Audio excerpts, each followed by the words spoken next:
If you compare, K value to Z, K value at X, K value to Z. If you compare, can you guess which permeability is more? Yx. The answer is correct, but the reason is not that one. Permeability at X is more than permeability at Z.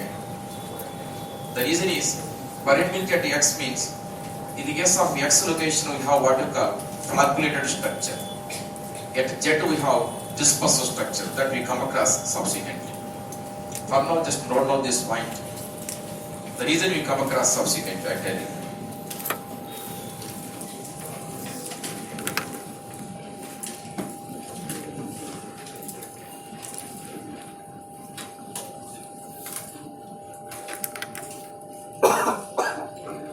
Now this other graph is,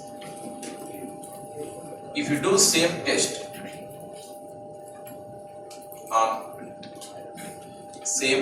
on different soils,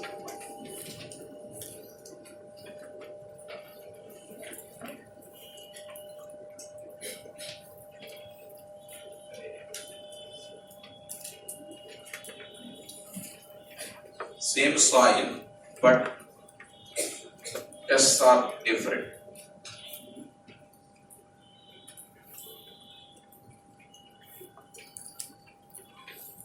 If you do same test on different soils, one soil shows like this, another soil shows like this. Here you have to identify. One is coarse grained soil, other one is finer soil. You have to identify which one is coarser, which one is finer.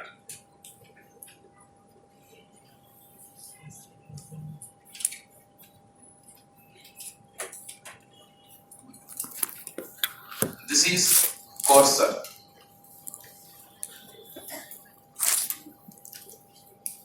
and this is finer soil.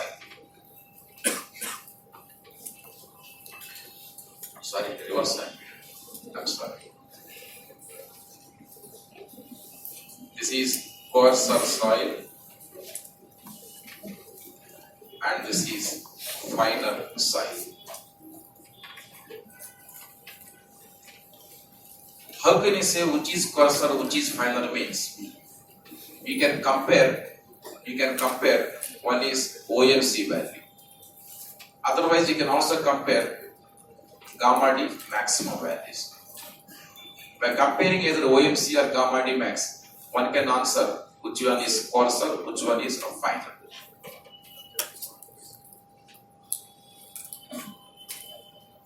So this is OMC. Or else you can compare gamma D max.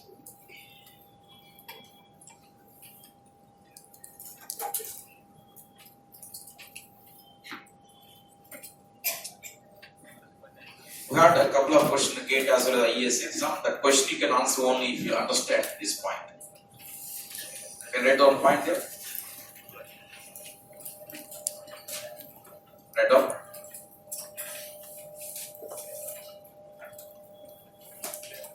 Finer soil has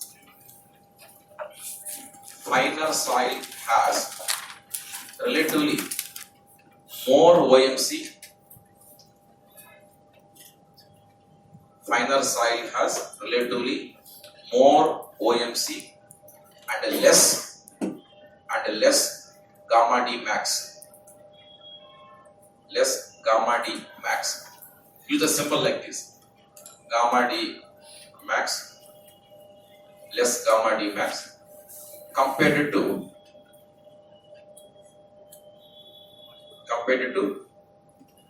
coarser soil.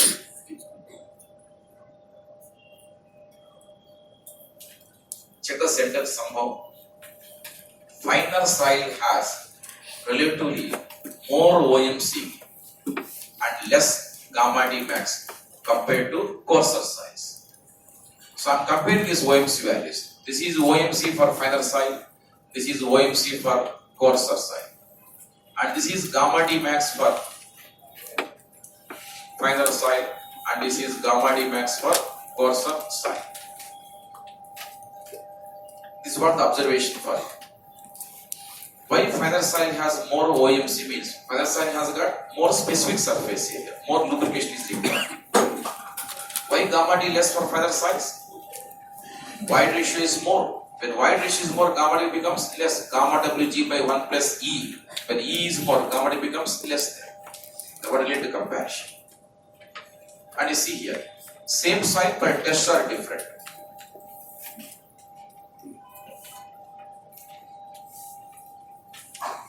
So one curve belongs to light compaction, other curve belongs to heavy compaction.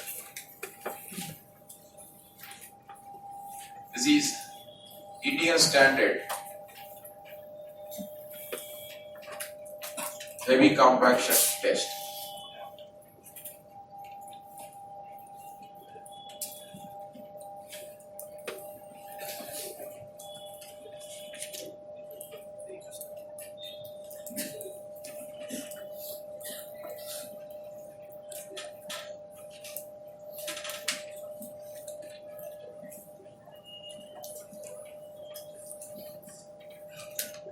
This is light compaction test,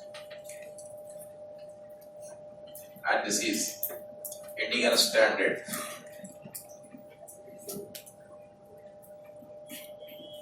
heavy compaction test.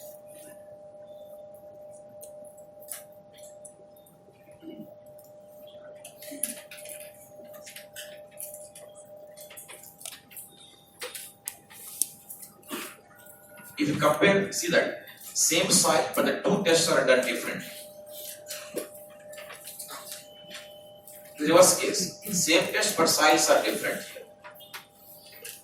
If you compare light compaction test, heavy compaction test curves, you can see here OMCs and gamma D maximum. So these OMCs you have to compare and you have to conclude something out of this.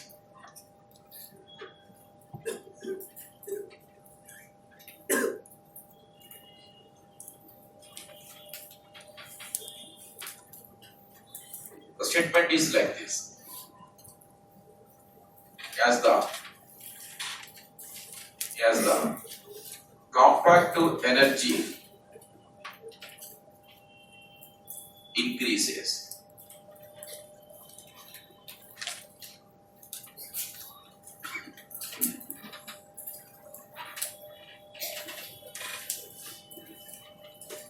it is a heavy compaction test. As energy increases, as the compact energy increases, gamma D max increases, but OMC decreases. That's what the conclusion you can see from this graph. Heavy compaction test has more gamma D max because we're using more energy there. As energy increases, gamma D max increases, but OMC value decreases. Particularly, this statement has been asked many times in the IES and GATE exams. Most important statement.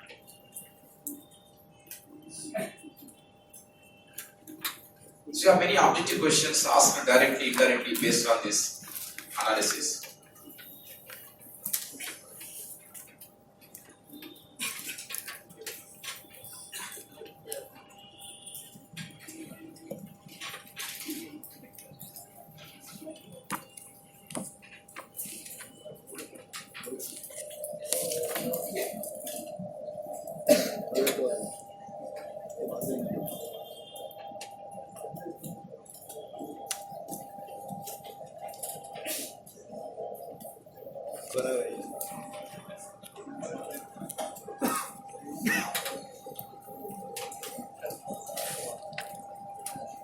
I see this.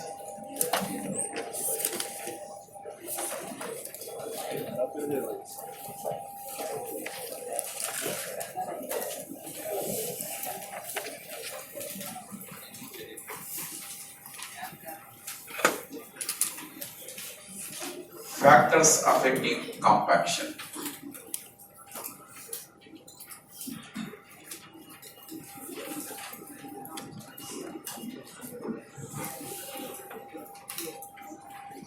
Factors affecting compaction. The first one is water content. Because we have seen when water content is less than gamma or less than OMC, we have less gamma D. When water content is more than OMC, again we have less gamma D. When water content is equal to OMC, you get maximum density. So variation of water content is causing compaction. Next is compact to energy.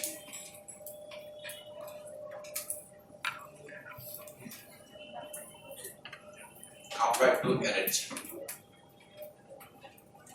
Just now we have seen when you use less energy, when you use more energy, how gamma D max changing, how OMC values are changing.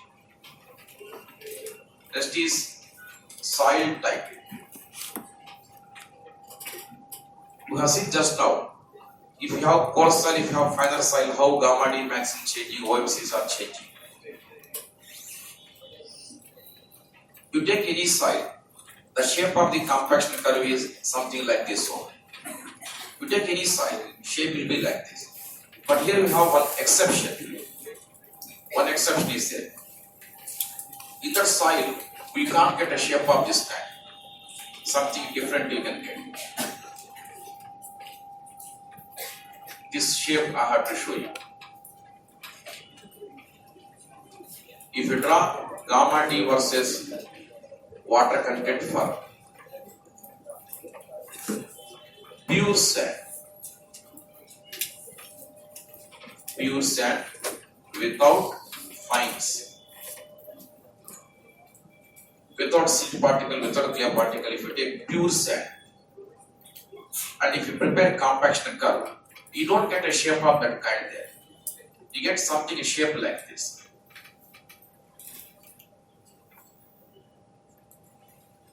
Something letter S horizontal you get. When you have a shape like this is something opposite to what we call the previous curves.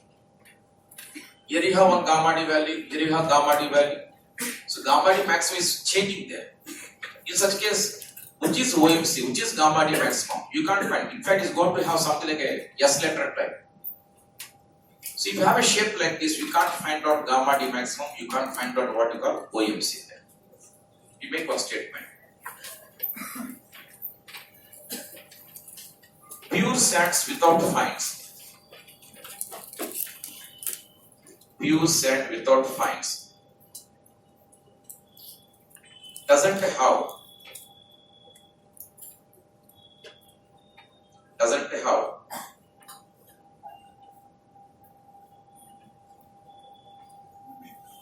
a definite OMC, doesn't have a definite OMC and gamma D max. A definite OMC and definite gamma D max. Full stop. And it is shown, and it is as shown above. And it is as shown above or below, wherever you are shown. And if you are shown side, you can say as shown aside. Depending upon context, you write there. Next point. Therefore,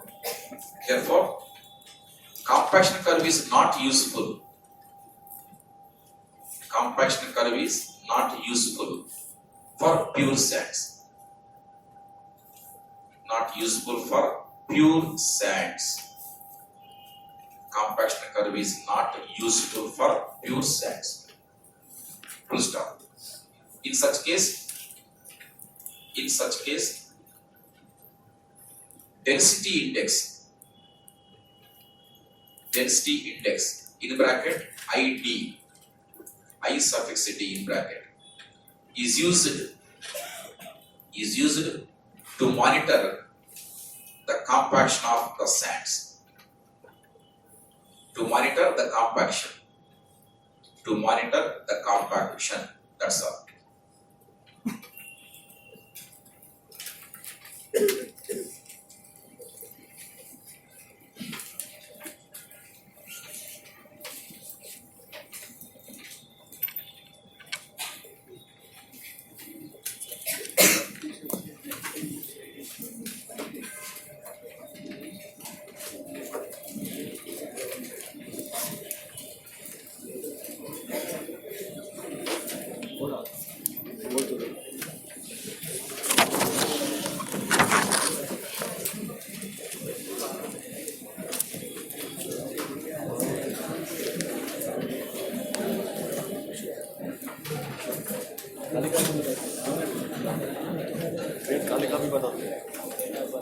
Suppose you have a compaction curve like this. This is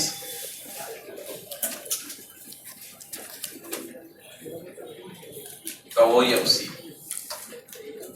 I think if you see the topmost point, at topmost point the curve is somewhat flat. It is not what to call a sharp one like this.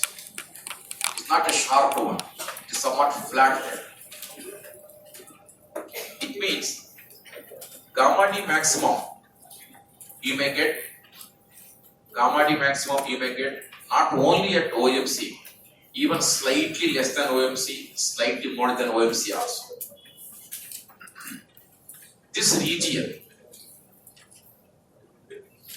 and this region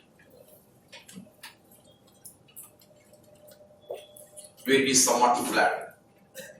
This is called dry-off optimum.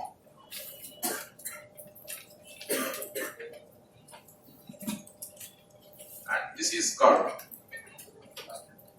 wet-off optimum.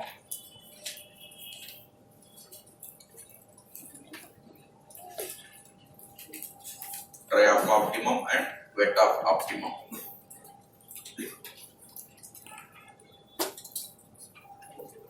It is less than OMC, that's why it is called dry-off optimum. On the dry side of optimum, that is right side, nothing but on the wet side of optimum.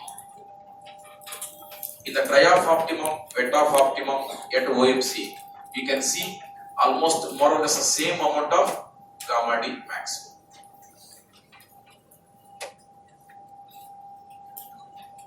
So slightly less than OMC, slightly more than OMC. Slightly less, slightly more. Where the curve is horizontal, that is what you have to see mainly. Curve is horizontal. So that is the name of wet-off optimum, dry-off optimum. Here you have to compare the behavior of the soil on the dry-off optimum and then wet-off optimum. That behavioral difference I want to show it here.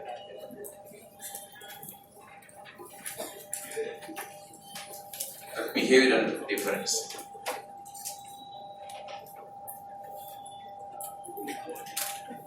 Dry-off optimum.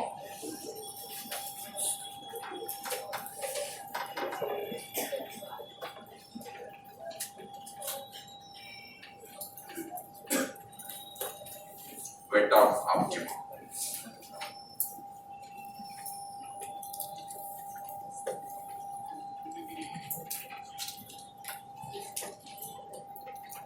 Dry-off optimum, wet-off optimum. In the case of dry-off optimum, you will have flocculated structure.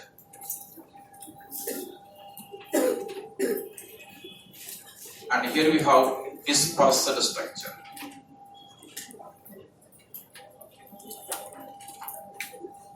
If you observe through microscope and if you study the nature of the structure, literature reports that on the dry side flocculate, on the wet side it is dispersed structure.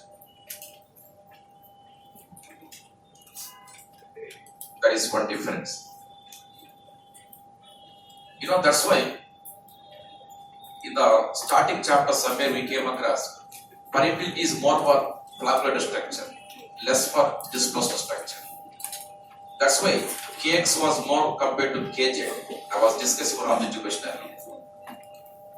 And one more, if you compare the shear strength of the soil on the dry-off optimum and wet-off optimum, shear strength if you compare, the values are not same.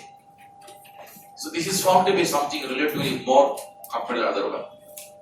So shear strength is more. Shear strength is more relatively. It's only relative comparison. Here shear strength is less. Shear strength is less relatively.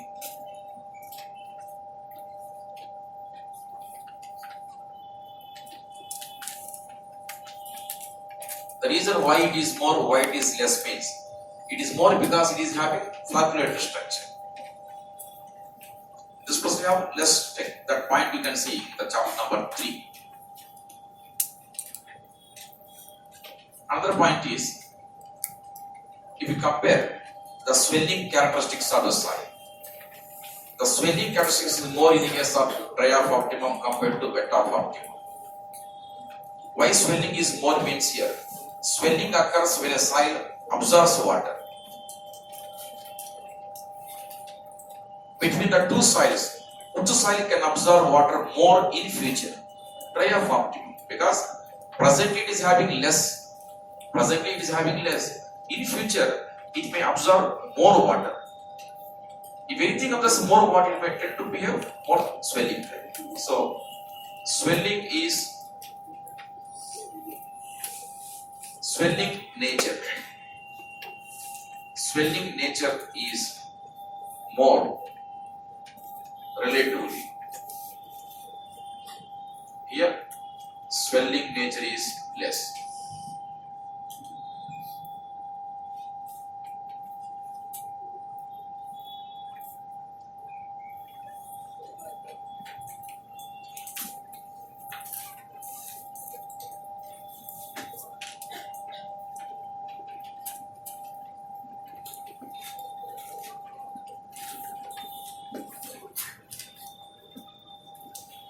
It is already having good amount of water now initially. So in future it may absorb, but less amount it may absorb.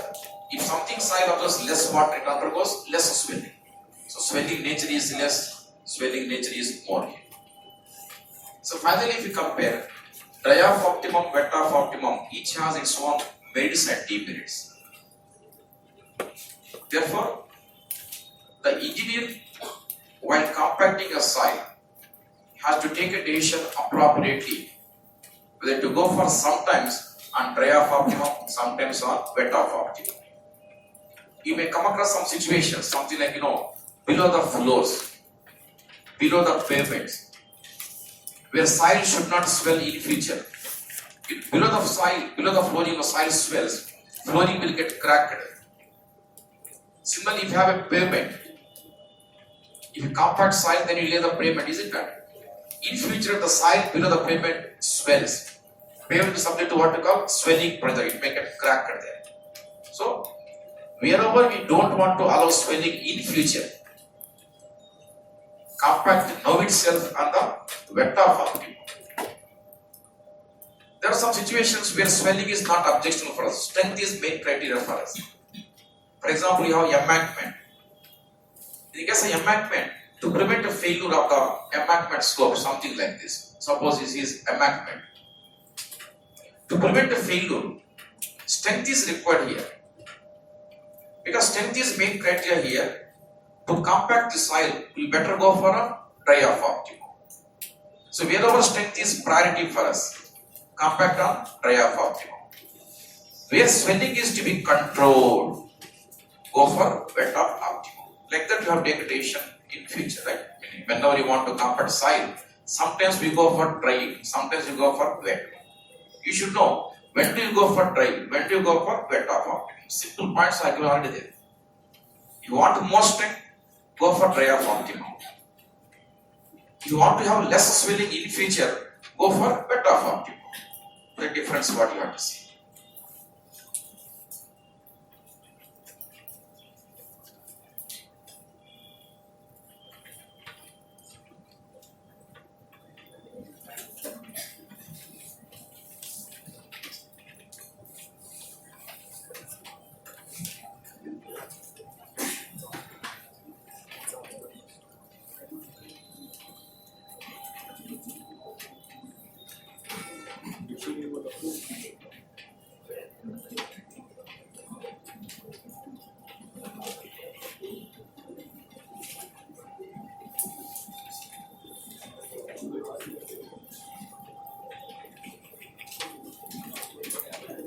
Relative compaction.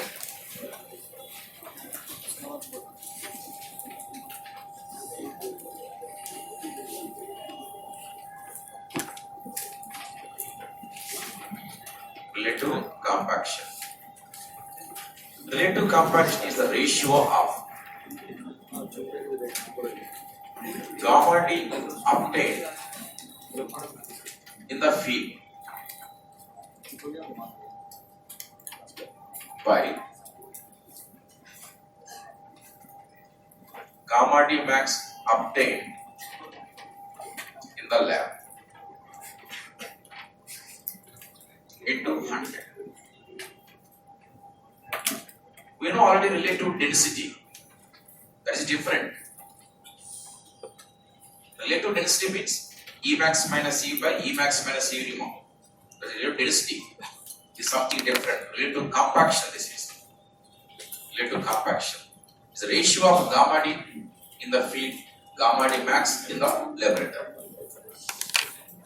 Though we adopt OMC at the field, though we compact at the field value not necessarily equal to the laboratory maximum value. Because of size difference, because of the equipment difference, because of poor quality control, etc. Field value, lab value need not be equal to each other. That ratio is called as relative compaction. The ratio is relative compaction.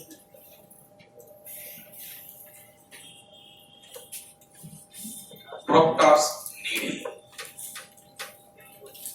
Proctor's needle.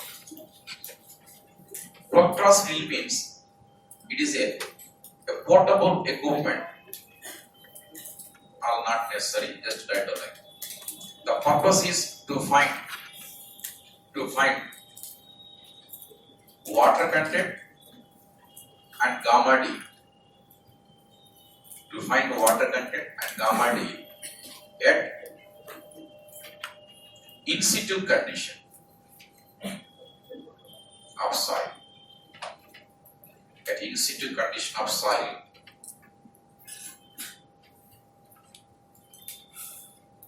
But this gives you approximate results. Approximate result.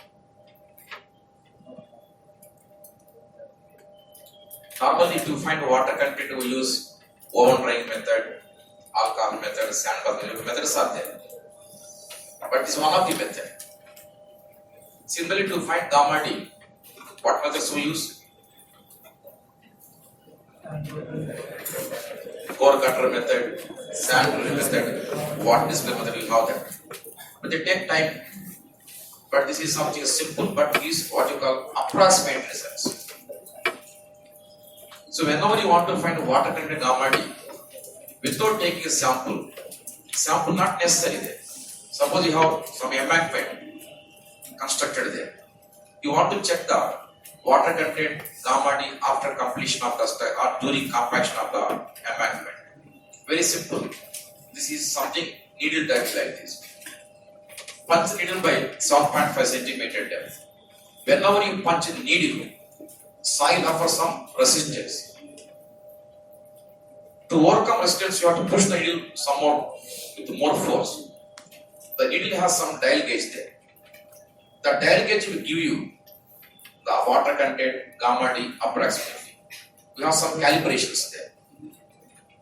You know, nowadays you have this even sugar level checking instruments, and then in case of water also you want to measure what you call TDS, etc. They're all what you call digital type of equipment, very portable, very portable. So similarly here also, wherever you want to have water content, gamma D values, all this needle you have to punch there. When you punch needle, there is some dial gauge on the needle. The dial gauge will show you approximately the values of water content, values of gamma. We should know purpose of needle. That's all. How it is designed, that is not our business. Purpose of needle. And then vibration needle. There are two actions.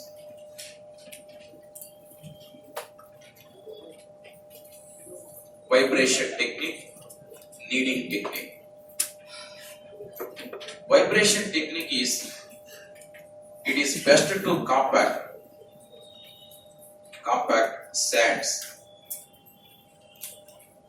This is best to compact clays.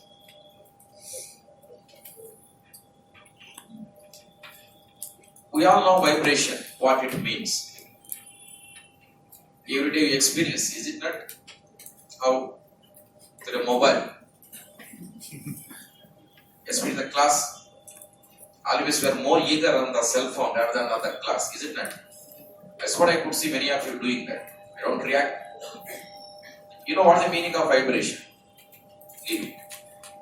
I want to discuss about the needing. What is meant by needing means something mixing like this is called needing action. Best example, suppose you want to prepare a chapati paratha from wheat atta. What do? You take some wheat dry atta, we add water, then put your finger, then mix it like this. Atta mixing. That atta mixing nothing but what you call needing action. That type of action is required. Action is required to compact what you call clay, because clay is a cohesive soil. If you vibrate, clay will not get compacted. This was one of the PSC question also. Leading.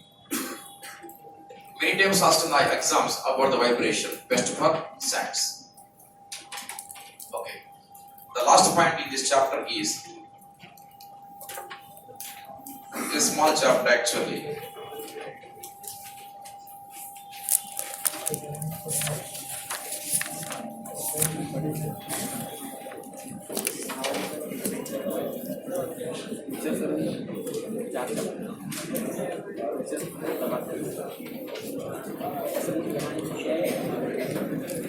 Compaction equipment. Compaction equipment.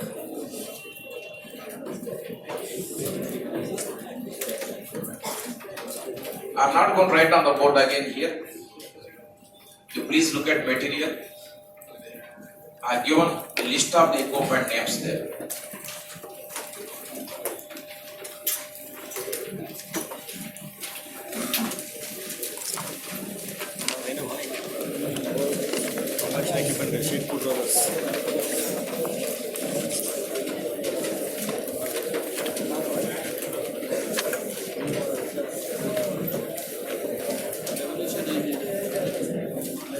Mainly what you have to see is name of the equipment and then suitability.